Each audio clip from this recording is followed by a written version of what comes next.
Dame's shot hasn't been there the last couple of days, but just kind of curious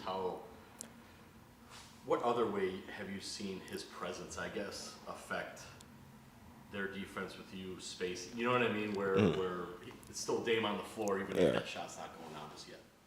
Yeah, I mean, like you said, it's Damian Lillard. You got to respect him. He's been doing this for, I don't know, a decade now. So, no matter if he's 0 for 5, for 0 for 10, for 20 games, that's still Damian Lillard. So you got to respect him, and his presence alone helps us, especially with spacing, and, he's not just a scorer, so. How much do you guys just appreciate him being out there and the effort he's giving them to, everything he went through with the injury list? I think it gives us another purpose, seeing his resilience and him come back. We don't know if he came back 100% or not, but we know he came back for us. So we want to play. It just gives us an extra boost. And, he's a warrior, so we got his back. He got ours. As you can see, he's out there with us. What do you feel like you've learned in this series? Every game's different.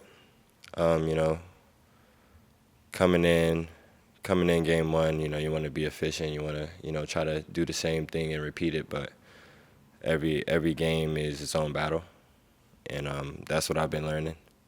And you gotta see how it goes and control it, and see how you can contribute each game. So.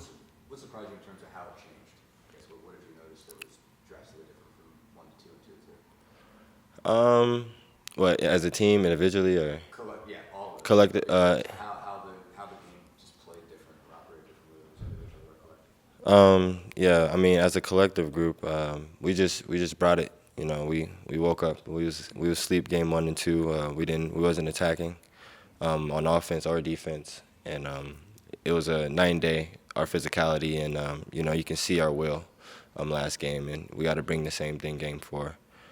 Individually, just like I said, letting it come, not being a force, not forcing things, just letting the flow of the game come to me, controlling the game really, because I'm a point guard. So.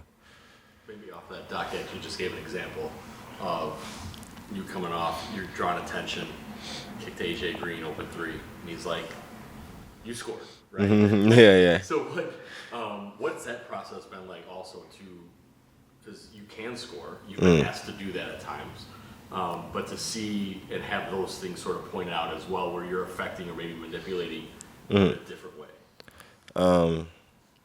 Yeah, I've always had tremendous games when it comes to my passing, but as all my life I've been a scorer, so I'm still learning when to score and when not to, when to draw and kick.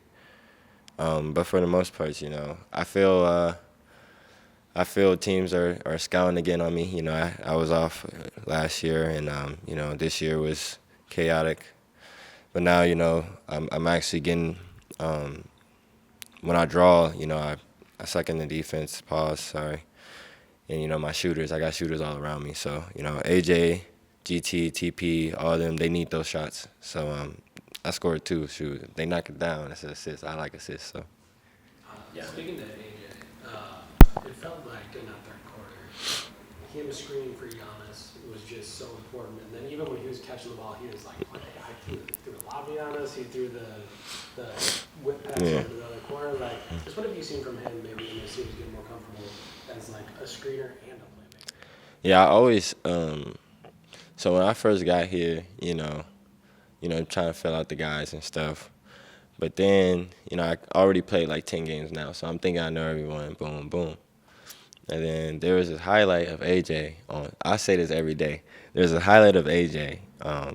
It's high school or college, whichever one.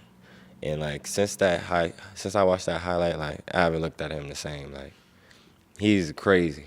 AJ's like that. So I think for me at least, me and him talk a lot. We lead the second. We come out together on the second, so we get a chance to play a lot together. So it's natural that we communicate. But off the court, we just talk a lot. Get our chemistry. And he's a dog, man. He don't stop. His motor is doesn't get noticed as much. We know, but he doesn't get talked about as much. His usage and everything he does, he's a jack of all trades, really, for real. Giannis said after the game to us, basically that he wanted to be humble in victory. He was kind of saying. Did he express? How was his mood after the game? Did he express kind of that same message to you guys? Yeah.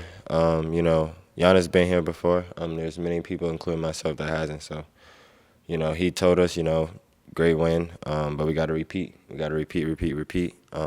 Stay even keel, no high, no lows, and that's what we plan to do tomorrow is repeat or exceed what we did Game 3.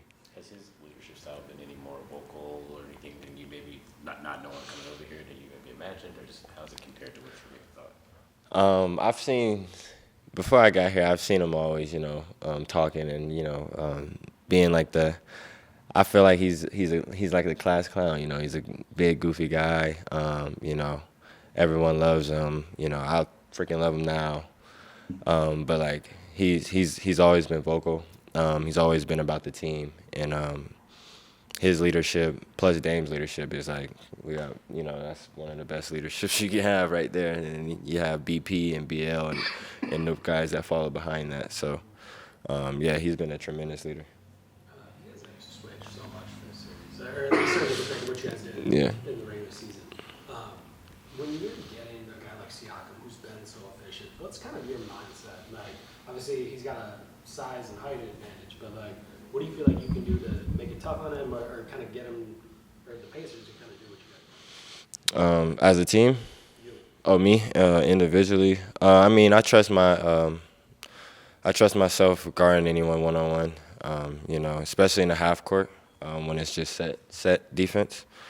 And Siakam, he's gonna try to get to his spots. He's a motor too. He keeps going, so you just gotta match it. You gotta, be physical with him. He's a physical offensive player too, so you just gotta jab him a little bit. Keep him away from the basket as possible. Live with the contest. So that's what I've been trying to do is just not allow him to get to his spots because he is a very efficient scorer when he does get to his spot. So just trying to make it tough. Appreciate you guys.